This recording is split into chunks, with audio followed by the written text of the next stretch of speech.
Class 9 क्या पढ़ते थे डिवाइड करिए क्या करते संख्या इसका कैंसिल करते हैं प्राकृतिक संख्या क्या होती है यह संख्या को सब मान बात होती है जैसे 1 2 3 4 कहाँ तक अनंत जितनी संख्याएं हैं क्या है प्राकृतिक संख्या है प्राकृतिक संख्या अब बात करते हैं पूर्ण संख्या क्या होती है यह संख्या 0 से अनंत तक होती है जिसमें 0 1 2 3 4 कहाँ तक आती है इंफिनिटी तक पूर्ण संख्या कहाँ तक होती है 0 से लेकर अनंत तक होती है पूर्णांक की जड़ सभी पूर्ण संख्याएं तथा ऋणात्मक संख्याएं 0 के साथ मिलकर पूर्णांक बनाती है पूर्णांक कितने प्रकार के होते हैं दो धनात्मक पूर्णांक होता है और एक होता है ऋणात्मक पूर्णांक इसको हम सरल रेखा के माध्यम से समझते हैं यहाँ पर क्या है शून्य शून्य यहाँ पर क्या है धनात्मक चिन्ह है 1 2 3 4 5 6 कहाँ तक है इंफिनिटी तक यहाँ पर पॉजिटिव पॉजिटिव चिन्ह है इसलिए ये कौन सा पूर्णांक हो गया धनात्मक पूर्णांक हो गया इस साइड यहाँ पर देखो यहाँ पर क्या है -1 -2 -3 -4 ये कहाँ तक जाएगा इंफिनिटी तक जाएगा ठीक है ये यहाँ पर माइनस का चिन्ह लगा है वहां पर कौन सा हो जाएगा ऋणात्मक पूर्णांक जिस साइड पॉजिटिव चिन्ह है वहां पर धनात्मक पूर्णांक जिस साइड ऋणात्मक चिन्ह है वहां पर ऋणात्मक पूर्णांक पूर्णांक की परिभाषा क्या होती है सभी पूर्ण संख्या तथा ऋणात्मक संख्या 0 के साथ मिलकर पूर्णांक बनाती है अब बात करते हैं अभाज्य संख्या की अभाज्य संख्या क्या होती है एक से बड़ी बेप्राकृत संख्या जो एक या स्वयं के अलावा किसी और से विभाजित ना हो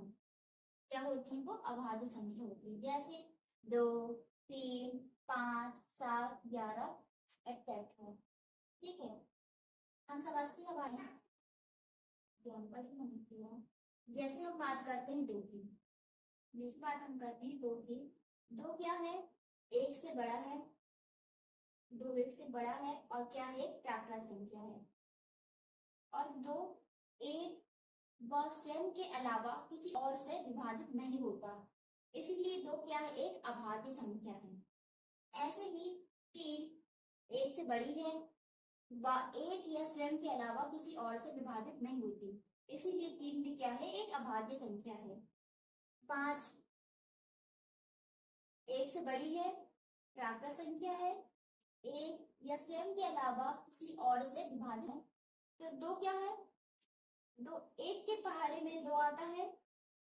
दो के पहाड़े में दो आता है लेकिन एक बार दो के अलावा किसी और के पहाड़े में दो आता है नहीं आता इसीलिए दो क्या है एक अभाज्य संख्या है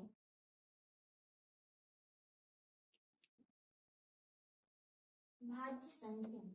भाज्य संख्या क्या होता है एक से बड़ी बेप्राकृत संख्या जो एक या स्वयं के अलावा किसी और से विभाजित हो जाए देखो अभाज्य संख्या क्या होता था अभाज्य संख्या में एक व स्वयं के अलावा किसी और से विभाजित ना हो लेकिन भाज्य संख्या में इसके अपोजिट होता है क्या होता है एक या स्वयं के अलावा किसी और से भी विभाजित हो जाए जैसे बात करते हैं हम चार की चार क्या है एक के पहाड़े में आता है मतलब एक से विभाज्य है और चार स्वयं से भी विभाज्य है लेकिन इसके अलावा चार क्या है किसके पहाड़े में आता है दो के पहाड़े में आता है दो के पहाड़े में क्या आता है चार आता है इसका मतलब क्या हुआ चार क्या है एक भाज्य संख्या है ठीक है वैसे हम बात करते हैं छह की छह क्या है एक से बड़ी प्राकृत संख्या है एक के पहाड़े में आता है स्वयं के पहाड़े में आता है लेकिन छह और किसके पहाड़े में आता है एक तो दो के पहाड़े में आता है और तीन के पहाड़े में आता है मतलब क्या हुआ एक बार स्वयं के अलावा किसी और के पहाड़े में आए तो वो क्या होती है भाज्य संख्याएं होती है अगर वो एक बार स्वयं के अलावा किसी और के पहाड़े में ना आए तो वो क्या हो जाएगी अभाज्य संख्या परिमेय संख्या को हम क्यू से डिनोट करते हैं इन संख्याओं को 3/q के रूप में लिखा जा सकता है, जैसे 3/4, 5/4 एक्सेट्रा। जैसे यहाँ पर P क्या है, 3 है और Q क्या है, 4 है। जिस भी संख्या को अगर हम P और Q के रूप में लिख सकते हैं तो वो क्या है, परिमेय